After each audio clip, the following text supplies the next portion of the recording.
So, good morning, everyone. Welcome to lecture 17 of Grid and Cloud Computing. In this lecture, we'll continue our discussion about portals and science gateways. Last class, I told you about various portals, blogs, about Wikipedia, about various scientific communities, where you can share your code, where you can ask some questions like you are asking questions at Quora.com, okay, and some other website I told you in which you can take help of anything, right? So here there is another type of gateway that is called as your Open Gateway Computing Environment. This Open Gateway Computing Environment or OGCE, okay, it is a project, right? So everything is represented in the form of a project. Generally, it is a grid-based project or cloud-based project.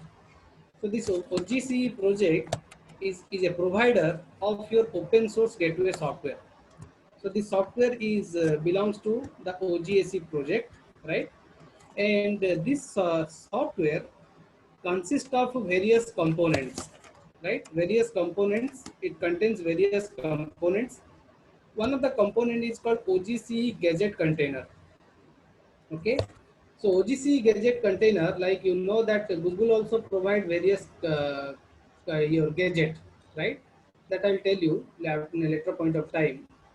Like here it is saying this OGC gadget container, it is a Google tool for integrating user interface component. So user is interacting with a particular computer system or with cloud, right, in order to get some services. Okay, for that you are using a user interface, right? For any browsing a particular website also you require a user interface, right? And you know that GUI is the graphical user interface is more attractive one, right? So that is one of the component. Second, in order to maintain all the services, we have a registry. Just like in a book, you know that there is an index page or there is a content page where you can locate a particular topic, right? Similarly, here we have a registry service. This registry service takes care of all the resources, okay, where the resource is located, what is the status of these resources, everything is maintained in the X registry. So it also stores the information about online services and workflows. Workflows means how the work, how the several works in which order they are going to perform. That is decided by this X registry. Is a component of your OGC, right? Next component is XBaya, right? So a workflow composer and enactment engine. So by that you can compose a particular workflow. Like there are several scientific workflows are there. If you want to compose a new workflow or if you want to use an existing workflow, you can take help of this particular component. Next component is called as your generic application service factory, that is called as your GFAC, that is providing your factory service. So this word you may have heard about whenever you want to format a particular system, right? There is a factory service, right? So if I want to format my computer system, there is a factory option is there.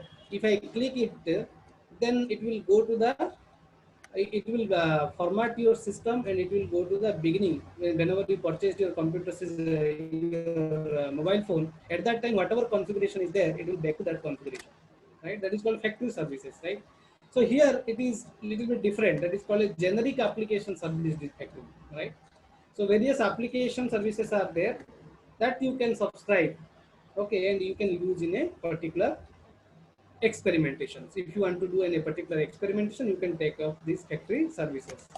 So it is used to wrap command line driven science applications that I told you, right? Various science and engineering applications like weather forecasting, right? And make them into robust network accessible services. So these applications you can run, okay, by using this GFAC, that is generic application service factory, right? So that these services you can get by the help of a network based services, right? The last component is called your OGC messaging services. Like we have various messenger. In that messenger, you are sending one message to your friend. Similarly, here there is a messaging services is there, such that it is supporting your events and notification across various services.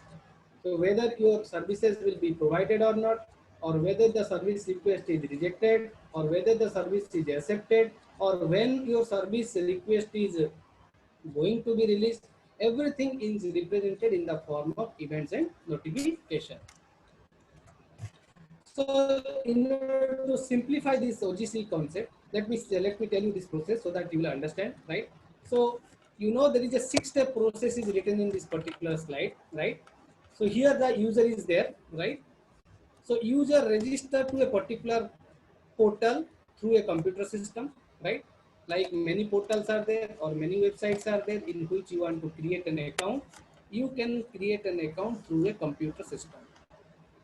So this particular thing is called as your portlet, right? So user register a particular new services with the help of this GFSC portlet. That is the factory services what we discussed in the previous slide. That portlet is used to register a particular service. Once you register for a particular service, there is a verification. You know that whenever you are registering for a particular website, you are doing verification, right? Email may be reached to your email ID, right? You are going to verify, or a OTP is sent to your mobile phone. By the help of that, you can verify, right? Similar kind of process is done here. Then what Portlet will do? Portlet will invoke another component of OGC. What we discussed, that is called as your registry, which I mentioned as X registry. So this Portlet registers the deployment descriptor with registry. Okay, so it will contact the registry and it will deploy the new services whichever requested by a particular user. At the same time, it also invokes the factory service. That's why there is two arrow, one arrow to the registry, another arrow to the factory. So it invokes the factory service to create a new service. So this factory is used to create a new service. Whenever you are creating a new service, the software requirement, okay, may be given by this factory. Okay, or whatever configuration you requested, that configuration will be released by this factory, right? There is another arrow from portlet to service host as well as factory to your service host. Whenever a new service is created in the factory, factory service will inform to your service host, right?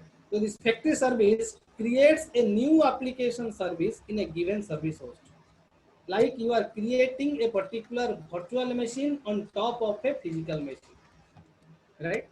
Then register the service with registry. Okay, then these things will be registered in a particular registry services, so that we will know that a particular application is created for this particular user. This is having this configuration, okay, and this service is executing the work of a particular user, right?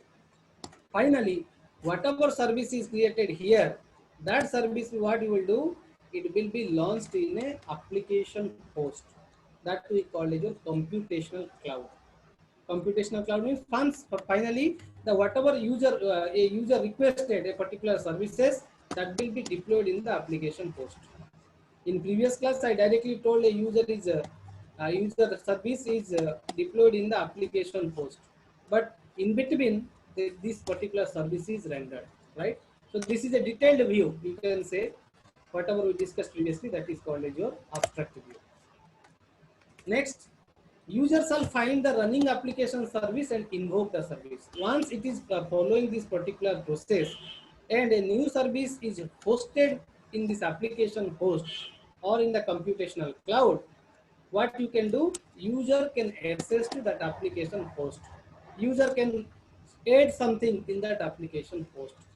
And this application service run the wrapped application, okay, in an application host, and whatever results are there, the result will be directly communicated to the user. So once you are starting a new service, you have to follow this 6-step process. But after 6-step process is over, the user can directly communicate with the application host, okay, and application host can provide the result to the user. So this process is going to be done in an open gateway computing environment. So OGC strategy is based upon a toolkit model. So this is a software, right? A software may be a toolkit. Like in cloud computing, there is a tool that is called as Cloud Analyst. I'll tell you in some other class about cloud analyst. You can search in Google also. You can download it. It is a very simple one. Cloud analyst. So this cloud analysis is a toolkit. What you can do with this toolkit? You can run cloud simulation if you have written some cloud program, cloud-based program, or some earlier programs are there. So it is providing a graphical user interface so that by clicking something or by modifying something, you can run a particular cloud experimentation in Cloud Analyst. Some predefined service broker policy, predefined load balancing policies is there in the Cloud Analyst. In similar way, OGSC strategy is also based upon a toolkit model. And all the gateways, most of the gateways, whatever we discussed in the previous class and this class, it has been shaped by your TerraGrid. The background is your TerraGrid science gateway program. Okay, and its variety of gateway. The backbone, if you see in each and every gateway, is backed up by your TerraGrid science gateway. Right? Similar, there is another gateway is there that is called as your UltraScan. Okay, like TerraGrid is a science gateway. There is another gateway is UltraScan is there. Each and every gateway is for a particular purpose. That's why we are studying different types of gateway. Like we have studied different types of services like infrastructure, platform, software. Different types of deployment model, public cloud, private cloud, community cloud, and hybrid cloud. Similarly, here, UltraScan benefits a reliable job submission tool. Whatever jobs are submitted by various user, like I told you in the previous case that how a register is required, how a user is requesting a particular service, right? Similarly, here UltraScan benefit for a reliable job submission tool that hides the difference between the Globus GRAM, GRAM stands for your Grid Resource Allocation Manager, various versions, right? So it is providing this particular gateway is used whenever you want to serve multiple user requests, okay, multiple users who is submitting requests to get it job done, right? So if you use this particular gateway, what you can do, it can hide that various versions are there in Globus GRAM. Okay, Globus is a toolkit used in grid computing. Its various versions are there. That part you can hide, right? So here that factory service, this GFSC, what we discussed is a component of OGC, is a candidate tool, right? Similarly, you can take help of GridCam or ParamCam. So it is pointing to a particular project. Like one may belongs to your chemistry project, one may belongs to your biology project. So based upon what kind of application, where you are projecting this one, okay, it may different types of gateways are designed. So GridCam and ParamCam want to extend their job submission capability. Whatever job submission capability you have seen on UltraScan, it is extended the capability by the help of this GridCam and ParamCam to include in the scientific workflows. Okay, so these job submission capabilities are added into the scientific workflows. Workflows is nothing but a set of works you want to execute, and there is a proper sequence you have to follow if you are going for a workflow, just like a directed acyclic graph. And I told you this enactment engine and workflows are belongs to your XBIA. That's why in this concept, the OGC component, another component that is XBIA, and its supporting tools can be used, right? So it purely depends. Okay, what is your application? Okay, and what is your facility? What is your capability? Based upon that, you can use a proper gateway in order to get your job done. So OGC tools focus on various scientific applications or workflow management. That I told you that various scientific engineering projects are there. Our overall object is to provide computational resources to these scientific workflows, right? But there is some issues are also there, right? If your work is distributed over various computer systems, then what will happen? There is some issue with data management. There is also some issue with your metadata management. Metadata is nothing but your properties of your data, right? So you may face some issues if you are using OGC SE. Okay, some issues may be there with respect to data and metadata management. And in this OGC SE tools differ these issues. It differ these issues of the data and metadata management. It may happen in a particular gateway, but here it is deferred. Next is application specific web services provide the bridge between generic grid middleware and the specific need for a particular gateway.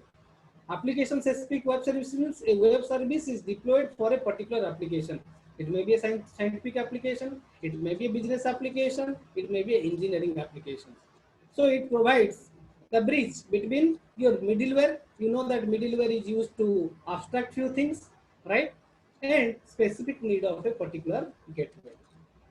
So in this OGSC, there are various components are there. We'll discuss. First component is called as your workflow. Workflow is nothing but multiple works you want to do. That is called as your workflow. But you have to maintain a proper dependency. Like here it is saying assembling multiple services and scientific use cases. So various services and use cases can be combined. Okay, they can be assembled or they may be properly planned in which they want to execute. Similarly, there is a registry is there. The registries are the services that can be used to look up other services and workflows. Why you are maintaining registries? A proper record can be there in a particular registry, right? If you maintain the records of each and every services, you need some record that is maintained by the registries. And next one is your message system. Message system is there to provide some notification. Like you are getting various notification in your mobile phone also, right? You are getting various notification in your mobile, you are getting various notification in your Facebook, right? Similarly, in this gateway, also messaging systems are used to different distributed components to communicate through the message, and if any events or notification is there, that will be given, that will be notified to the user. So first component we will discuss, that is called your workflows. So OGC scientific workflow system is nothing but a programming model, right? Everything is programmed. There is there is no person working in this particular software, right? Each and every one treated as a software module. So by programmatically, you can run this OGC system, right? The workflow system enable the scientist, or you can say author, to experiment that can be stored and replayed and shared with other. In what way this workflow system is advantageous, will be beneficial to the scientist?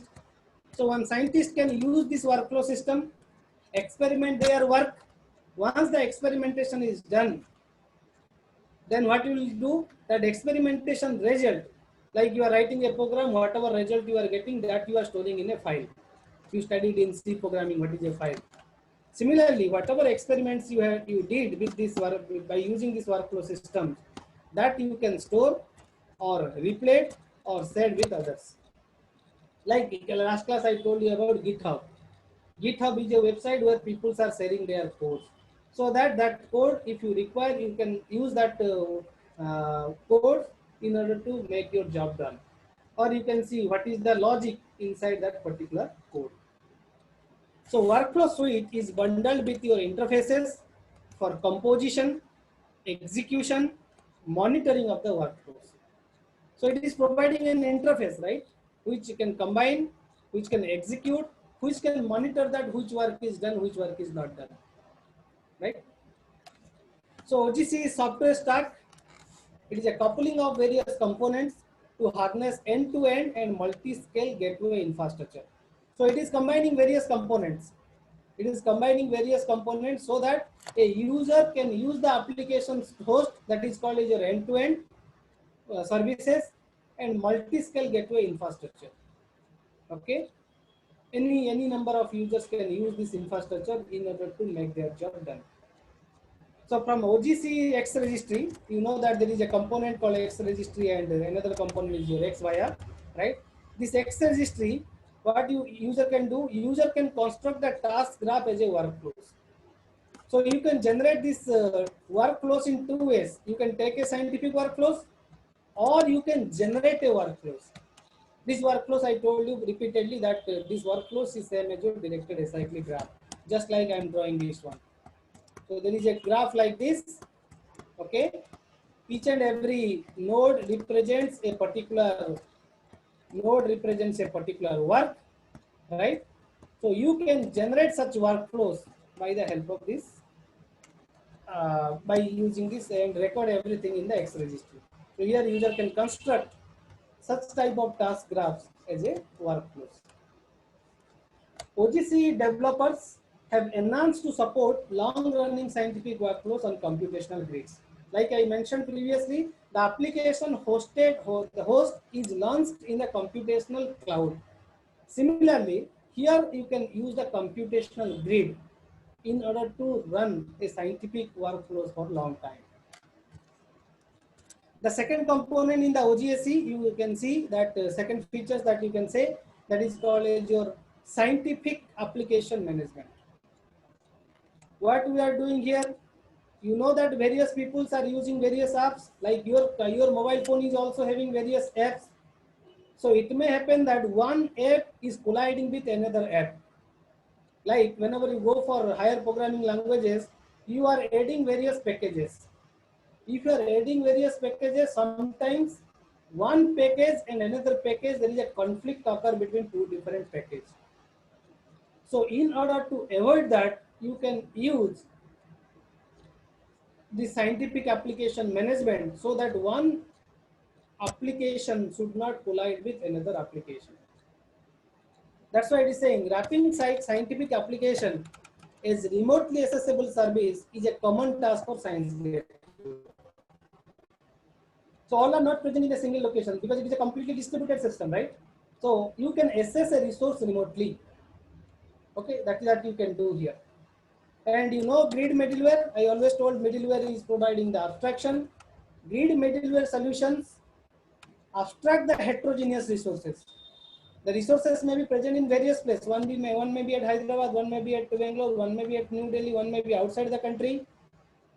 So this grid middleware provides you the solution to abstract such resources and offers a single unified job management interface. Just like I discussed one concept that is called a single system image. Single system image says that you may use 100 system, you may use 1000 system, you may use million system or billion system. But you are interfacing to a single system. Like previous diagram we have seen, user is contacting a portlet. User is contacting a portlet. The portlet is the only one system to receive the user request and provide the services to the user request. So the entire system is abstract. Entire system is hidden by that particular system. That's why it is saying offers a single unified job management interface to the queuing system. But still, even if grid middleware is providing some abstraction in which the resources are not completely visible or transparent to the user, but still it is a highly complex process. So it is the responsibility of the grid manager or cloud manager to maintain these things so that users should not feel that the infrastructure is too complex. So here, if you use these factory services, what we discussed, GFSC is a solution to your application wrapping problem. Application wrapping problem says this wrapper is used to protect an app from other app. One app may kill another app. One app may collide with another app, right? So what it can do, it can protect an app from another app installed on the same device. Like in a mobile system, you have several apps. So it may happen that there may be a resource issues with respect to these apps.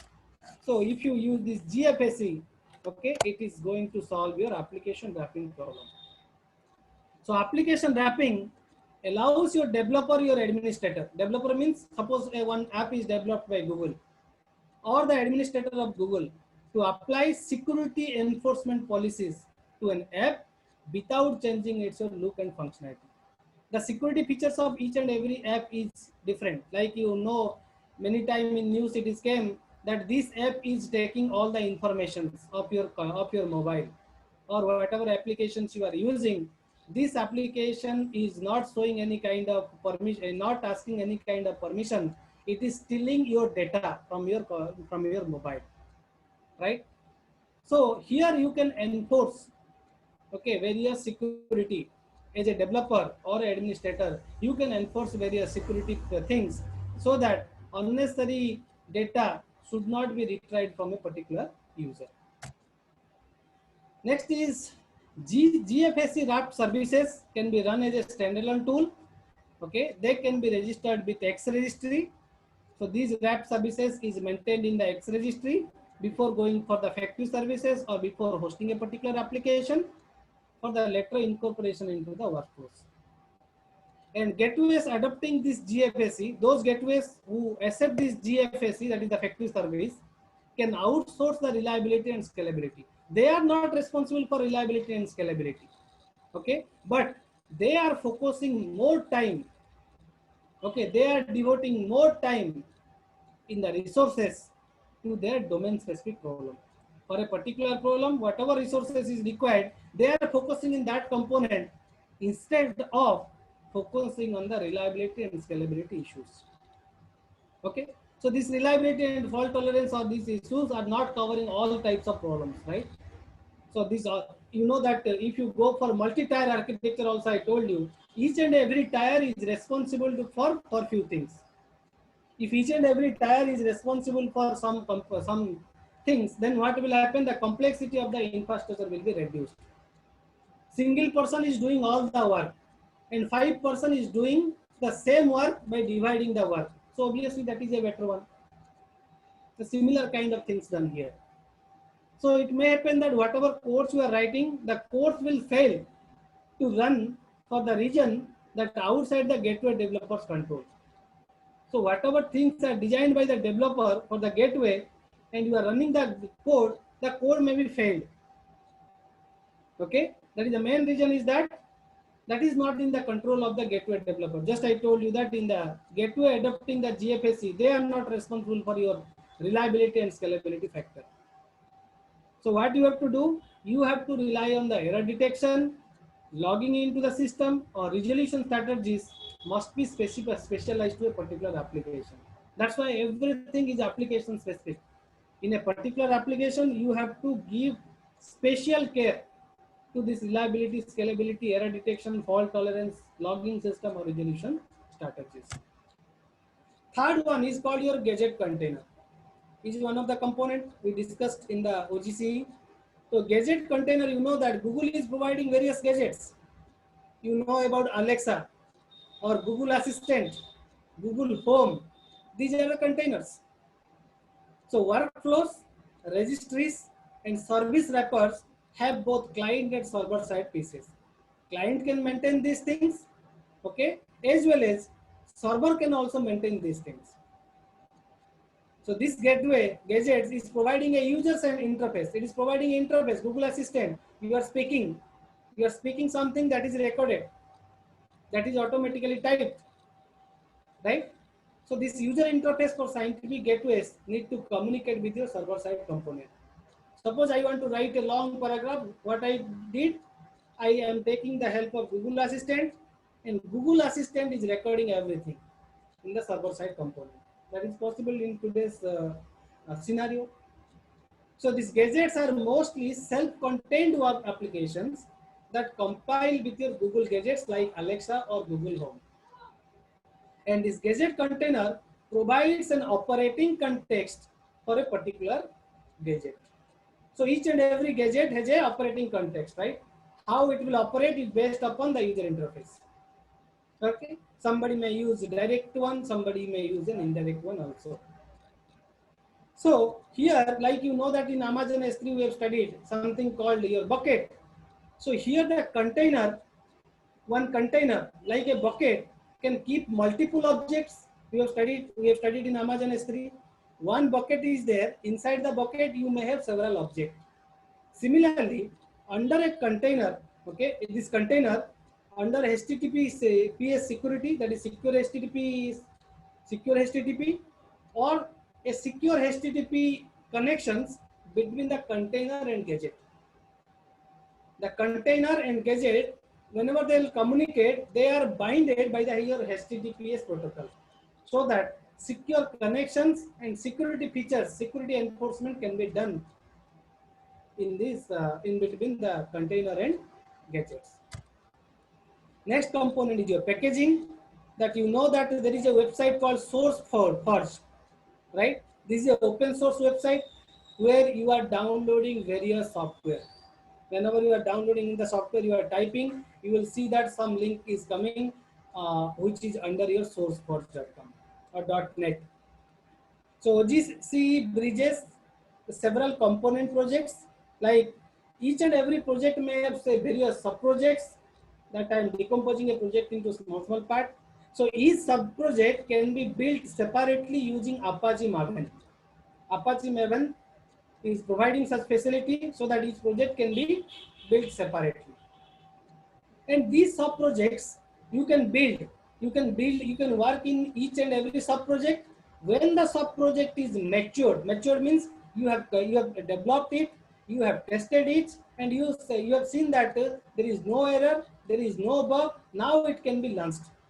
In that case, what you will do, these sub projects can be added when they are mature, and we can replace it with a major upgrades, or we can finally discard it if it is not providing some errors in integration issues, or it is having some issues with its own component. Then it can be discarded, right?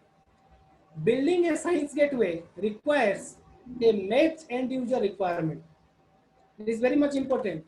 Any service you are providing to the user based upon your requirement only, right? I told you, whenever a virtual machine you want to deploy, okay, you have to specify some VM template. You have to take the help of a VM template, and you have to specify each and every component. So building a science gateway requires to match end user requirements, the scientific use cases to be supported, and to the capabilities of the gateway stack. Everything you need to mention in your requirement. Based upon your requirement, you can build a particular science gateway. Then let us take a poll. Then we will discuss the next topic, that is called your discovery, registry, metadata, and databases.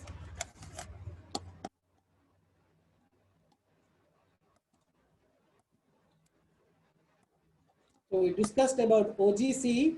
So based upon OGC, just this is a question, that which component is not there in OGC? Which component is not there? We discussed. Please carefully answer the things. OGC consists of which component? In the very first slide, I mentioned that one.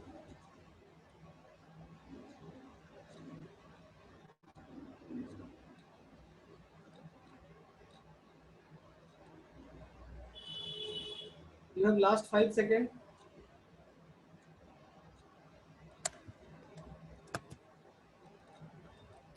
What is the correct answer? What is the correct answer?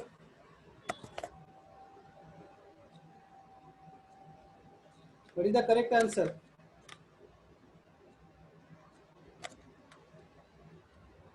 OGC consists of your gadget container. The question is about not there in OGC. So OGC consists of your gadget container. It also contain X registry. It also contain your X buyer. It also provide a messaging service. So the correct answer is the workflows. Okay, these are the 4 components of your OGC. Workflow is not a component, right?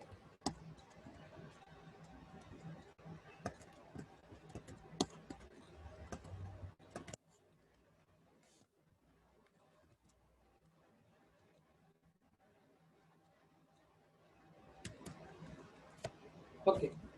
The next one is, if the resources are available in various places, how you can locate the particular resource, right? If a user is submitting a particular work, that work need to be mapped to a particular resources, right? So how you can discover such resources? How you will come to know that whether a resource is free or a resource is busy? That's why discovery mechanism plays a major role. Similarly, you have to see the registry, right? Just like a particular list I told, like index list or content list, we are seeing the registries. By looking into registry, you can get some information. Then we'll see metadata and databases, how they are linked with a particular services. right? So these four components we will discuss in this section. So business services need to discover appropriate services to use and to integrate with.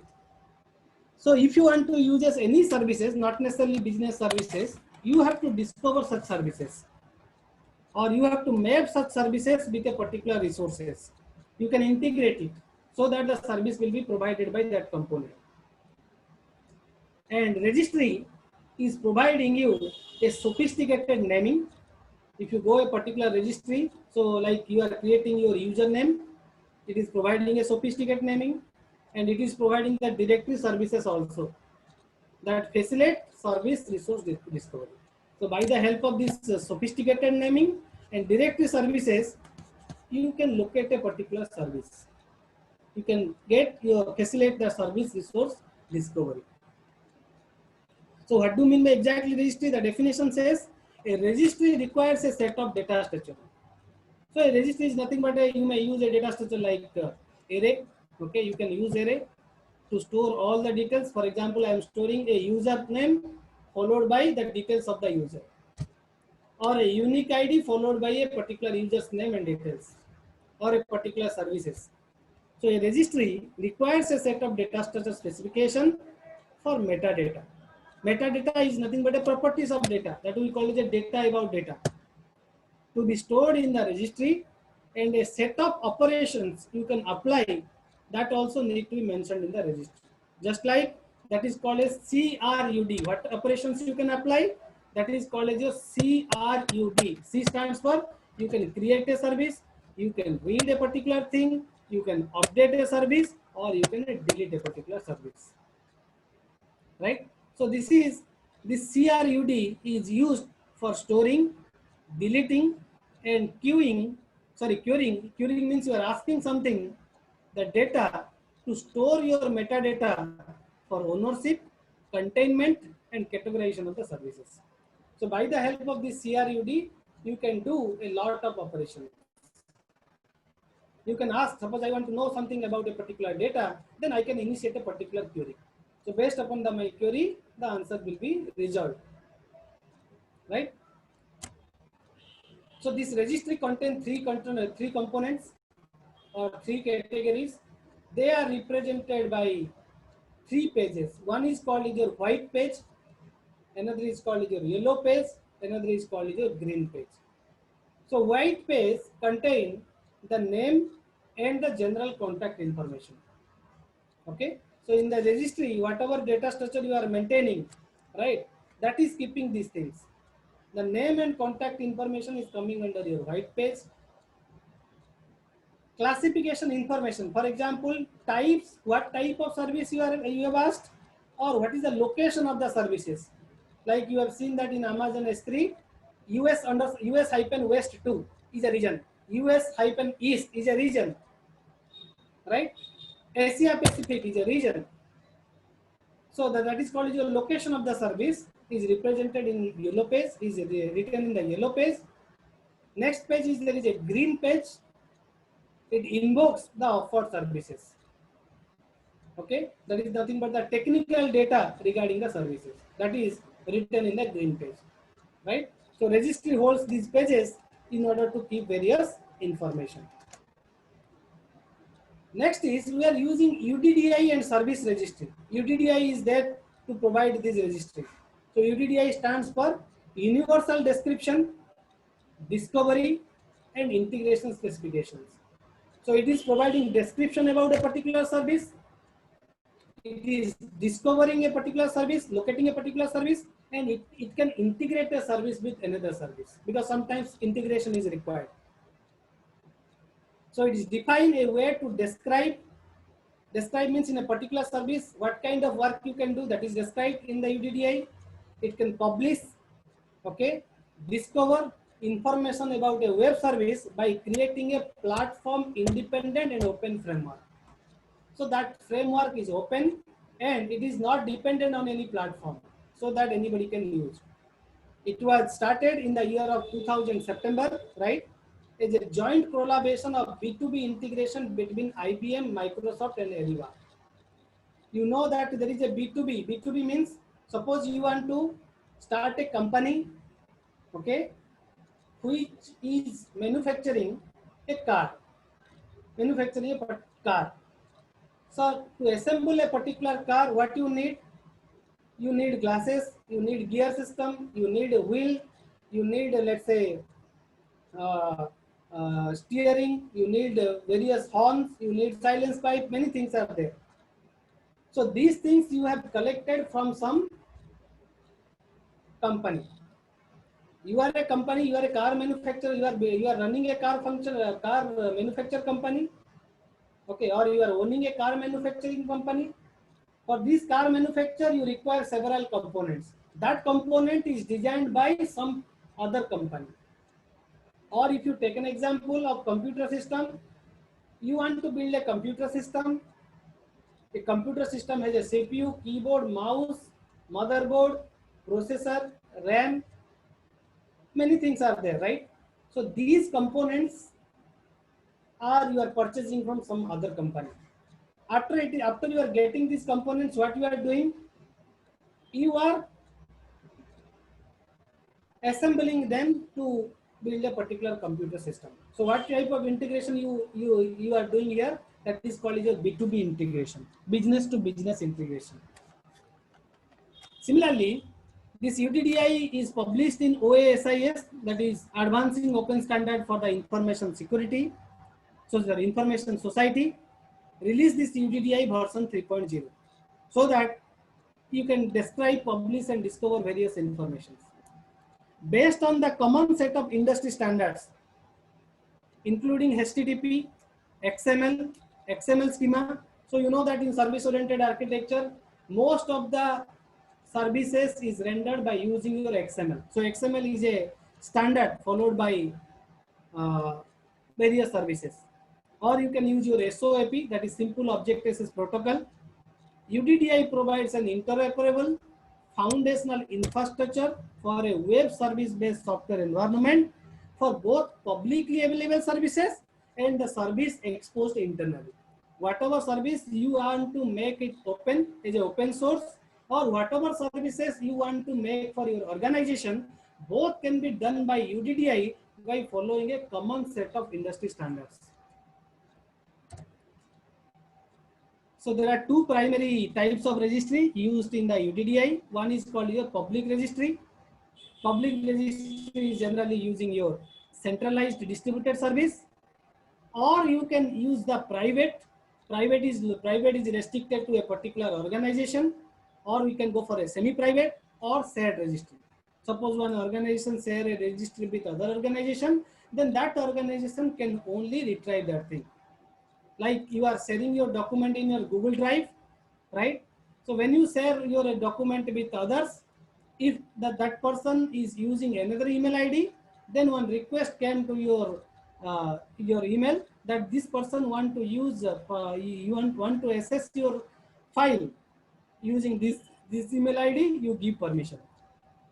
So that is a private file, that is not a public file. If public file is there, anybody can download, right? So if it is restricted to a particular boundary, only accessible within a particular organization, or the organization to whom you share, that organization can use that file. So UDDI registry is an instance of a web service, and its entries can be published and queried using a SOAP-based interface. This SOAP we have discussed here, that is industry standard. So you can publish or you can ask questions about that, you query about that by using your simple object access protocol based interface. So UDDI also defines data structures, APIs for programmatically publishing service description and querying the registry through this SOAP standard. And if you see, the data in UDDI registry is organized in various instances. First instance is called as a business entity. So let me show the diagrams, then we'll discuss these things so that idea is more clear. See this diagram. The figure indicates the UDDI entities and their relationships. Each and every block is represent one of the components. What we will discuss in afterwards, right? That is the instance types. UDDI has organized as instance types. See here if you see, there is a business entity, right? That business entity is providing various business services. You please point to this particular whatever I am showing here, right? One business entity is providing numerous of business services. Each and every service may have different templates, different structures. See here, a business service may have different templates as well. And these templates can invoke this T model through a uniform resource locator, that is your URL. So what template is providing? Template provides the technical information about the service interface. Just like a project template, or you can also save a particular Word file or Excel file in the form of template version also. Similarly, another business entity you can create. That business entity also having a business service. That business service may have a single or multiple binding template, and that can be accessed a T model, invoke a T model through a URL. Okay, so this T model is providing you a service description. What kind of services will be provided? And each and every business entity is monitored by a publisher assertion. So publisher assertion can handle multiple business entity. One business entity can handle multiple business services, and inside a business services you may have different templates. Now come to these instances. Now the idea will be clear. So business entity, this part, this business entity, I am discussing this business entity part. Business entity describes an organization or a business that provides the web services, including a company's name, contact information, or industry product geographical classification. What type of industry that is mentioned in the business entity. So whenever you want to start a particular company, you have to invoke this instance type, business entity, in order to specify these things. One business entity is done. What you can do? You can start different business services inside this business entity. So what we are doing here, business service describes a collection of related instances of web services. So multiple services can be provided in the business service, offered by an organization, such as name of the services, description about a particular service. Now, in a particular business service, you have various binding template. So it is providing you the technical information necessary, which you can locate by the help of URL. Just you are visiting a particular website by using your uniform resource locator. The same thing can be done by this binding template. And on top of everything, you have business assertion. So it is providing relationship between two or more business entities. For example, this is a particular company, this is another company. The service provided by this company, okay, may not be fulfilled by a particular, may not be sufficient to a particular user, or may not be fulfilled by fulfilled to a particular user. So what you can do, this business entity can collaborate with another business entity through this business assertion. That's why it is saying information about relation between two different parties. Or you can compare one business entity with another business entity by the help of this publisher assertion. Next is your T model. T model is a generic container for specification of your WSDL documents in general web services. And subscription. Suppose you are subscribing to a particular service, then only that service, whenever a new things will be indexed, that will be notified to you. That's why a standing request to keep track of the changes to an entity in the subscription. Suppose you have subscribed for a particular instance, let's say 2.0, some software's 2.0 version is released, then 2.1 is released in a later date. Then if you have subscribed to that particular service, you will get a notification of new releases like 2.1 version, 2.2 version, 2.3 version. For each and every release of a particular version, if you have subscribed to that services, then you will get your events and notifications. So each and every instance type is accessed to a particular identifier. That identifier we call it by a UDDI key. UDDI is providing a key. By looking into that key, okay, by using that key, you can access a particular instance type. So UDDI registry is used by your service provider or whoever is requesting the service, that is your user, or other registries. They are using this UDDI registry in order to get these instance types. Next is two basic type of API operations are applied to these UDDI components. The components are as follows. Like first component is called as your UDDI inquiry API. If you want to inquire about a particular API, you can use find underscore or get underscore. If you write like this type of query, like you know that there is a structured query language SQL, you may have studied in database subject. In order to extract something from database, what you are doing, you are writing some command. The similar kind of things you are using here in UDDI. So if you want to find a registry or if you want to get a particular registry, what command you have to use? You have to use find underscore or get underscore. Such query you have to impose in order to get the services. Similarly, you have a UDDI publisher API, which uses the save underscore and delete underscore in order to add or delete, or if you want to modify any entries of UDDI. Similarly, UDDI security APIs are there. If you want to get a token or if you want to discard a particular authentication token, you can use this particular API. Similarly, UDDI custody and ownership transfer API, for example, you want to transfer the ownership of a particular entity from one place to another place. You can write transfer entities or you can write transfer custody, so that it will transfer the custody of information from one owner to another owner or between two different owners. Similarly, next one is called as your UDDI subscription API. If you want to subscribe a particular service, you can write the get subscription, get subscriptions. If you want to save that subscription, you can write save underscore subscription. You want to unsubscribe a particular subscription, then you can write delete subscription. If you want to inquire about a particular suggestion, you can write get underscore subscription results. So by writing this, you can track new and modified and deleted entries in a particular service. Whatever things are provided, that you can get by the help of this UDDI subscription.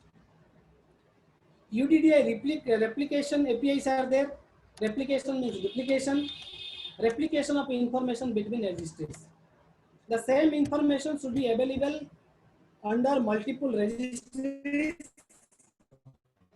and if you are maintaining different registries, you have to ensure that they are synchronized with each other. Otherwise, it will lead to inconsistency. Right? So suppose one person, I will give a non-technical example. One particular person is writing some notes. You are taking xerox of that particular note. While you are reading that particular xerox copy of the note, you found some error, or you found that there is some concept is wrongly written. So you have modified in the xerox copy. But what about original copy? Original copy is not modified. So you have to inform to the original copy owner that this sentence, whatever you have written, it is wrong, you modify it. If you will not take, what will happen? It will lead to inconsistency, because synchronization is not there. Or in your mobile phone also, whenever you start, you switch on your mobile data, it is taking syncing. Syncing means it is syncing your Gmail, it is syncing your WhatsApp, so that new messages are reaching to you. Because if you are storing the data in multiple places, you have to ensure that the same copy of the data is available each and every place. Or you are using Google Drive in your computer system, as well as you are in a mobile, you want to delete some data from your mobile, from your Google Drive, you want to delete a particular file. It should be also replicated to your computer system. This is done by the process of synchronization. So UDDI is provided an open standard, but it has not gained enough popularity. Why it is not gaining popularity? Because it is not providing a global registry. Whatever registry is provided by UDDI, it is local to somewhere. Aegis is not providing global registry. It has not gained any enormous popularity among the research or business community. One of the public registry name is an assignment you can explore. You can visit this programmableweb.com and you can explore how this registry is, what are the components of this registry, what kind of information is available in the registry. You please explore it. So this register is consist of the most mashups. Mashups means you are composite. It consists of various Web 2.0 components. You are going for composite services. Composite means you are mixing one service with another service.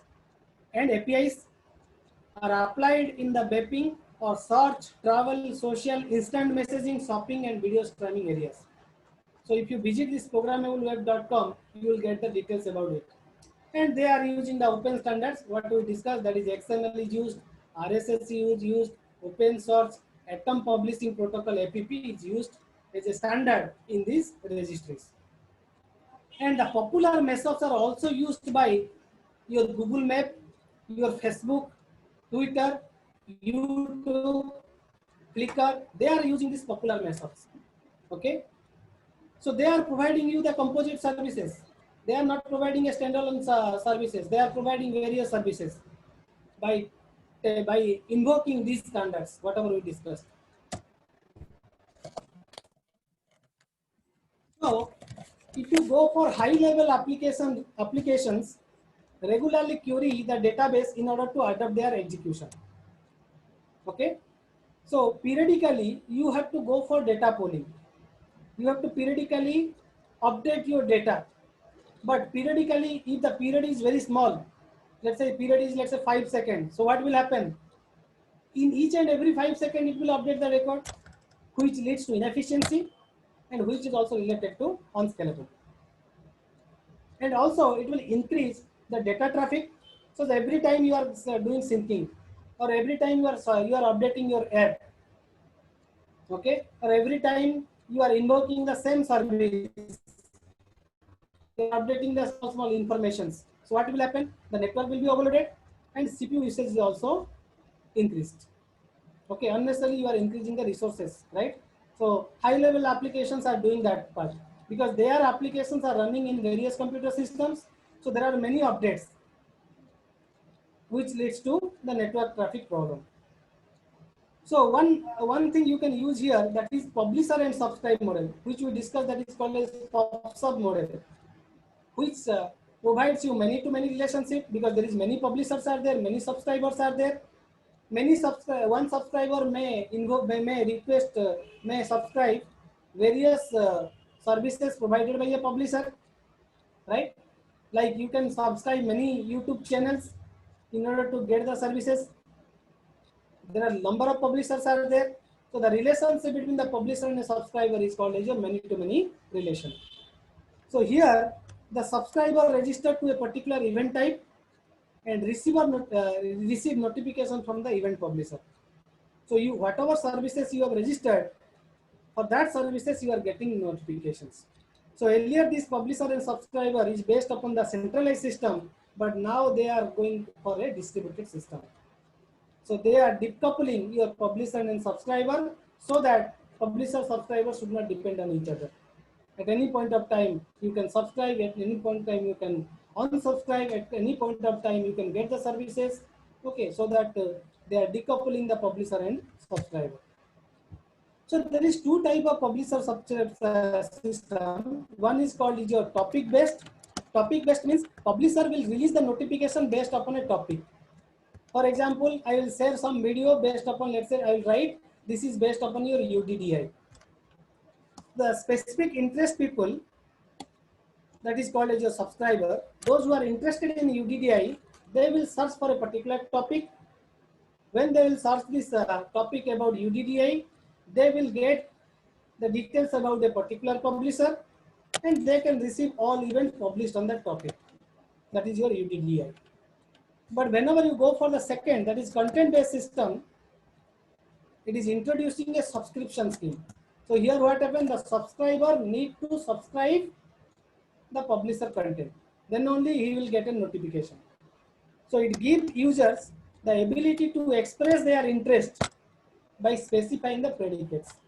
Just like you are writing you are posting something in the Facebook or Twitter by writing hashtag, right? In that way, the content-based system is different from your topic-based system. And in the database systems, what we need, there are two things. One is your publish subscriber system, another is your database system. Database system will provide you reliable storage, transactions, and triggers. So they have their own advantages. PubSub model is having its own advantages. So why not we combine this publish subscriber model with your database technology, which is provided, one of the examples that is called as a post GRE SQL. Combine this publish subscribe model with your database technology in order to provide the services. So it allows a database system in the local domain to function as an event broker. So this post GRE SQL is providing the facility so that an event broker, this database system, it can be treated as an event broker and one can provide the services. It can also reliably routing events among publisher, subscriber, or the database system which acts like a broker. So if you can integrate the database and publishers subscribe model, so both advantages, the database advantages and public subscriber advantages you can get, which simplifies the information management by grouping security, configuration, recovery of the task from the database and PubSub operations. That is creating, updating, that is what we discussed, CRUD model, creating, okay, updating a model, deleting a model, register a particular model, everything can be done by the help of integration of the active databases with your publish subscribe model. See here, the message queue and subscribes are tightly intertwined. You can see here, there is an application which need to publish only. There is another application which need publishing as well as subscribing. Another application is only subscribing. This application is also subscribing.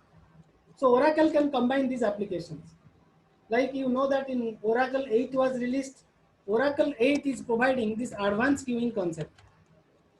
So this PubSub model is maintained an advanced queue model, right, to provide various services to the users or services to the subscriber.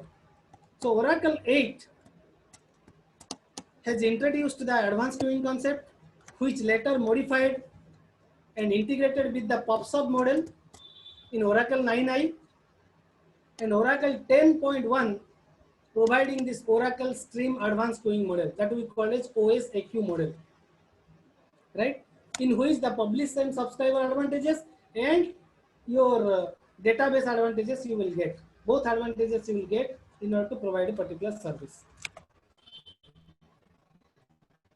So this OSAQ is the top of Oracle Stream. This Oracle Stream provides to process the database event, capture the database event, manage the database events, and leverages the functionality of Oracle database so that messages can be stored persistently, propagated between the queues on different computers and databases, and transmitted using Oracle Net Services and HTTPS. So this queue will provide the services, persistent services, okay, by invoking the Oracle Streams. Oracle Streams is going to provide various database events. You can manage these events, you can create these events, you can process, you can monitor these events by the help of your Oracle Stream. So this OSAQ you can implement in the database table. I told you something called big table. That is you can implement by the help of a database table, and it also provides high availability. The services is available 24/7. Scalability, reliability are applicable to your queue data. OSSQ also supports recovery. If there is a crash happen, if there is a problem, you can recover your data. You can restart the things, or it can provide the security enforcement policies. The queue tables can be imported. The tables, whatever generated by queue, right? These queue tables, okay, where the service, where the various events are there, that can be imported and exported by the help of this OSAQ. So let me launch the second course, then we will continue another 10 minutes. We will continue, right? So please answer the second question.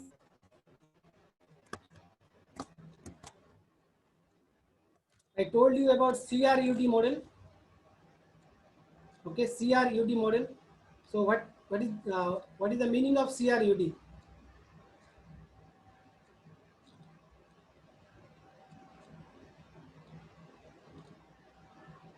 Please read the question carefully. CRUD stands for what?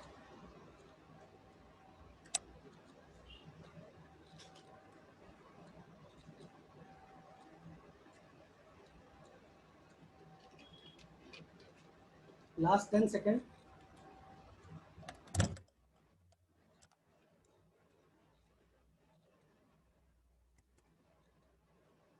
Okay, what is the correct answer? Create, read, update, and delete the services.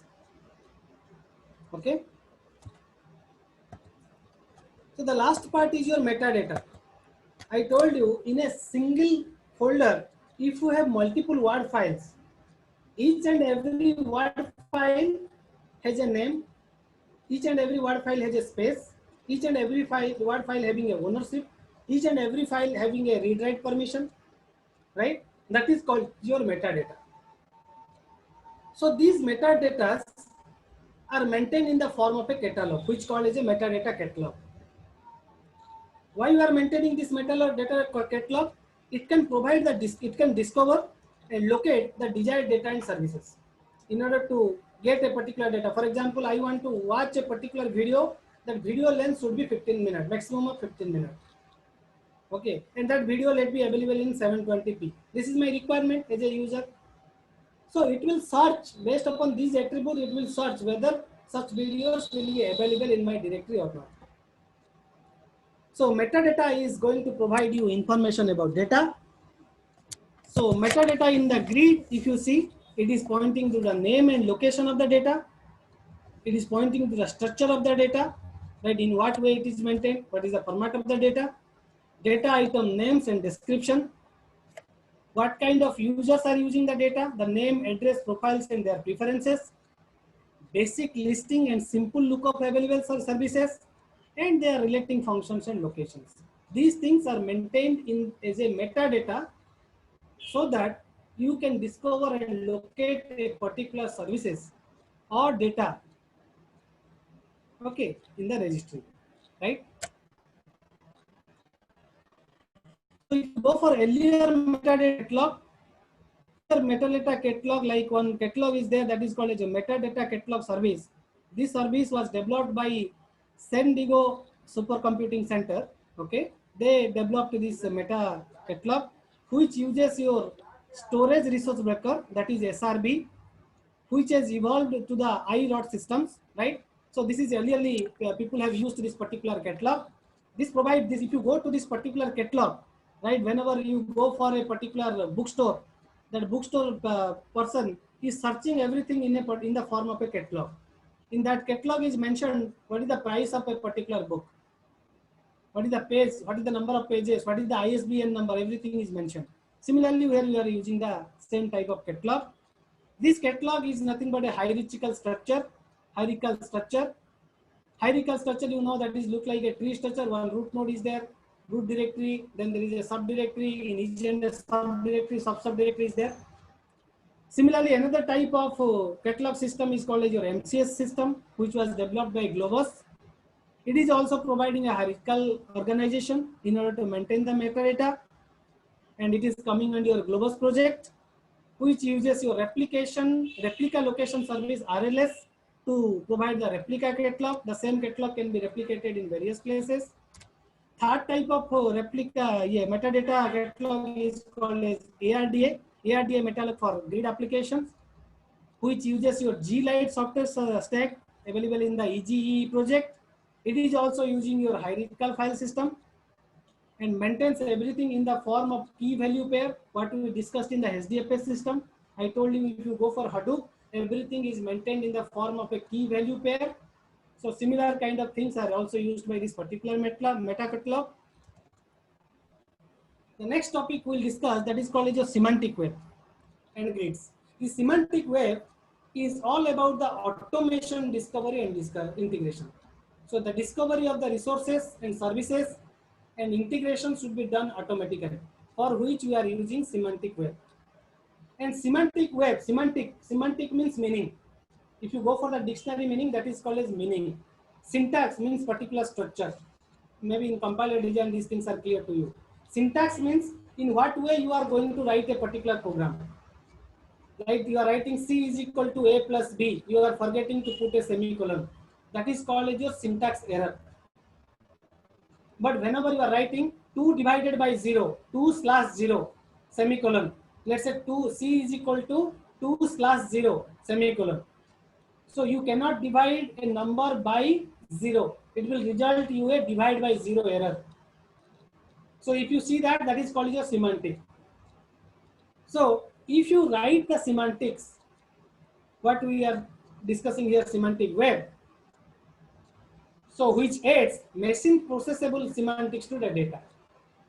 If machine can process such semantics, then whatever work a user is doing, the same work can be done by a computer system, so that the automation, discovery and integration is possible. Resource description framework, that is RDF, is the first language developed for the semantic web. Is the first language used for semantic web. And semantic web uses your web identifier in order to locate each and everything. There is an identifier, and which also describe the resource properties and their values. And web ontology language, that is OWS, is expressive ontology language that extends this RDF, that is resource description framework schemes.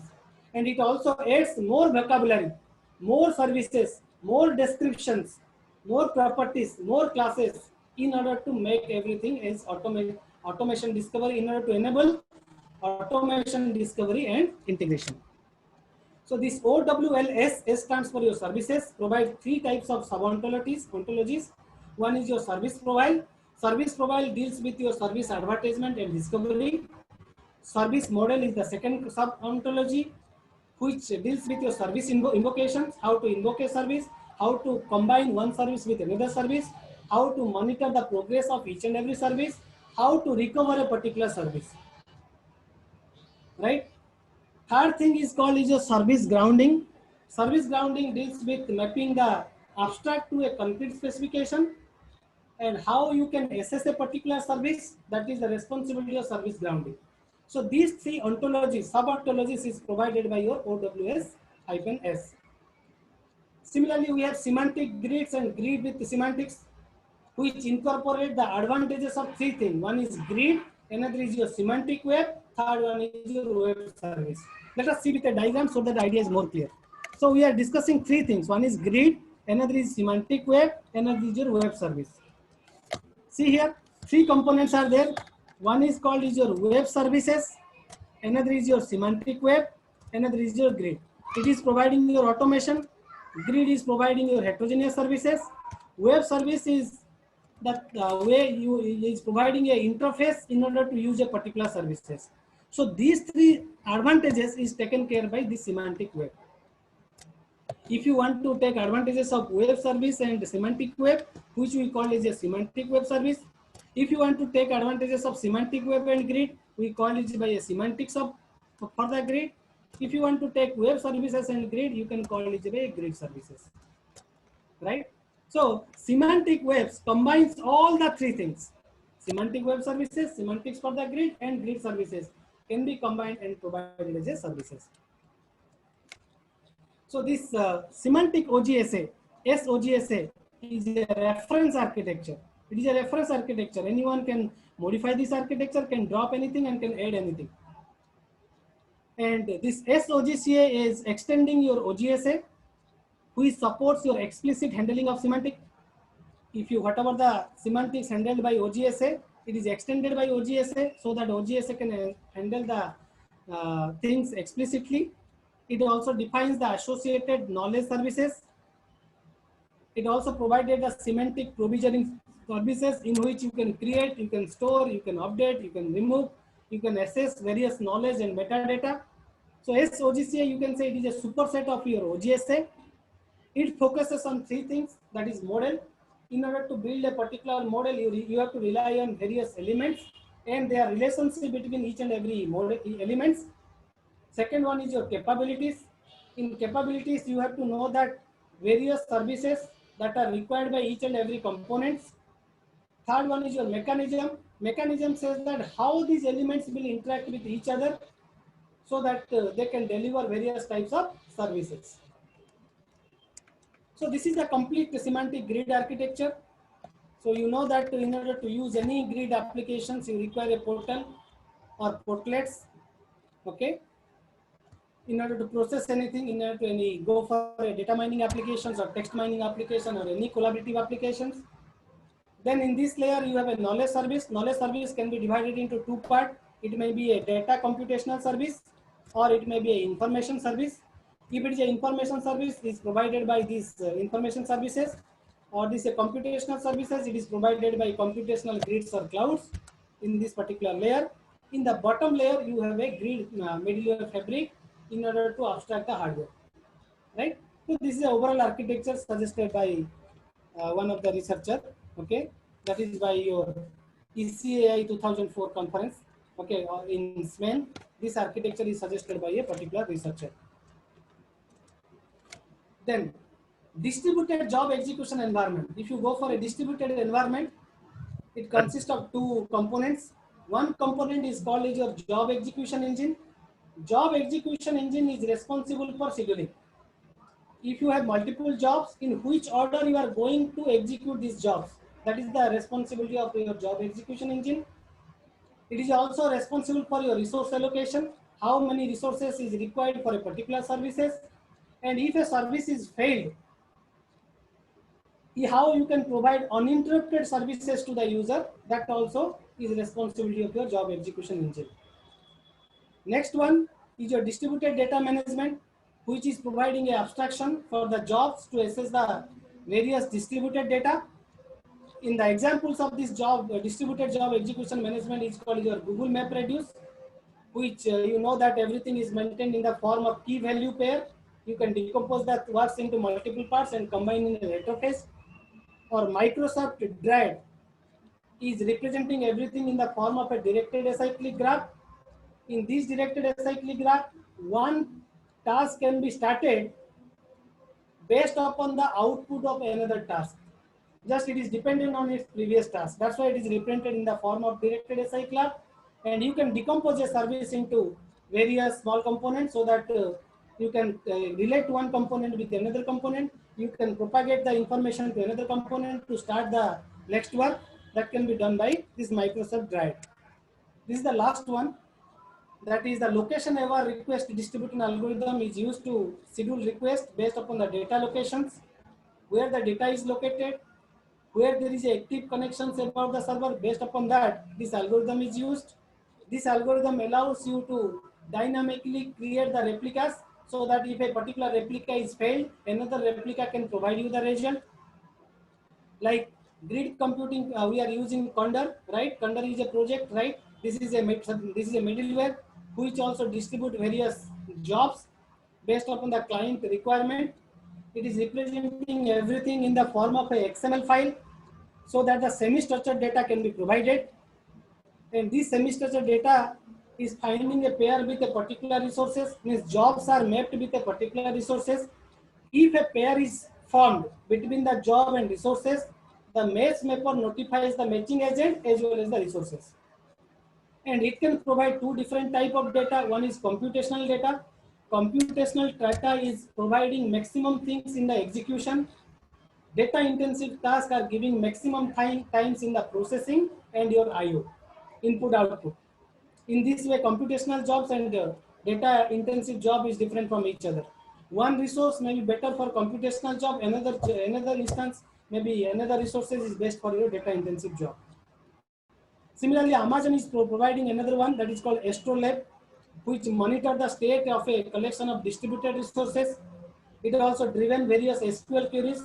For example, if you write a SQL query like select minimum of load as load, if you write like this, the resources that is having minimum load will be there in the list, right? And this Astrolab provided by Amazon is using the gossip protocol so that one agent can establish relationship with another agent randomly and can exchange the information in order to provide a particular services.